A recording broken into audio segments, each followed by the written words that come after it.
Pemirsa, pengusutan kasus korupsi penyediaan infrastruktur Basa Transceiver Station atau NTS 4G Baktikominfo masih berlanjut. Kemana potensi aliran dana korupsi proyek BTS 4G Baktikominfo bermuara dan apa konsekuensi yang layak diberikan jika hal ini terbukti? Kita akan membahasnya bersama Koordinator Masyarakat Anti Korupsi Indonesia, Boyamin Saiman. Selamat sore, Mas Boy. Sore, Di. Baik, Mas Boy, menurut Anda kemana kemungkinan aliran dana korupsi ini dan mungkinkah ke partai? Apakah ada penelusurannya? Saya belum tahu persisnya mengalir kemana karena data saya belum saya pegang gitu. Tapi potensi kemanapun itu memungkinkan karena Kejaksaan Agung pun juga memberikan isyarat ada dugaan ke partai.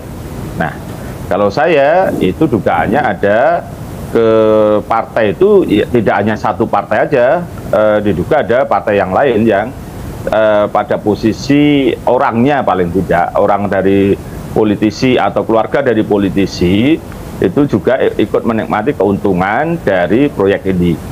Jadi kita serahkan sepenuhnya kepada Kejaksaan Agung untuk menelusurinya, dan saya pastikan saya akan tetap mengawal. Nanti kalau ada yang ditutupi atau tidak dituntaskan, ya saya seperti biasa akan melakukan gugatan-gugatan pra peradilan supaya ini semua bisa dituntaskan. Nah, salah satu cara yang paling efektif untuk melacak kemana uang ini adalah dengan cara ditetapkannya perkara ini sekaligus dengan pencucian uang. Jadi selain dikenakan pasal pemberantasan korupsi, Undang-Undang Nomor 31 Tahun 99 juga dikenakan dengan Undang-Undang Pencucian Uang.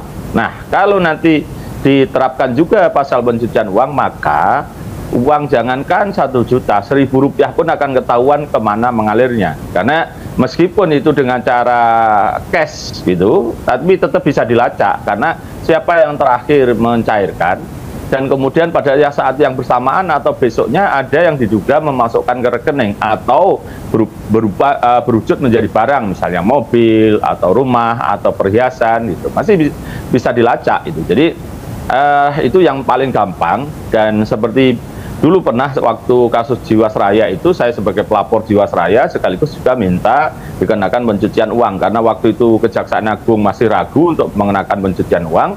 Maka kemudian saya gugat pra peradilan ke Pengadilan Negeri Jakarta Selatan, akhirnya juga diterapkan pencucian uang. Sehingga apa yang terjadi? Ketahuan aliran dana kemana saja dan bisa disita dan ditarik, dan itu yang paling utama adalah recovery-nya, apa yang bisa dirampas kembali.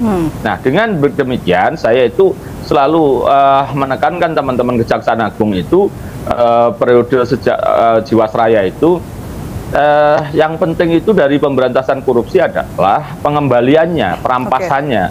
Jadi kalau sekedar memenjarakan orang, proyeknya kecil, yang disita juga bahkan tidak ada, itu bukan prestasi Kejaksaan Agung, itu barangkali cukup Kejaksaan Negeri. Nah, itu nampaknya menjadi semangat teman-teman Gedung Bundar, Kejaksaan Pidana Khusus Kejaksaan Agung, untuk mendapatkan prestasi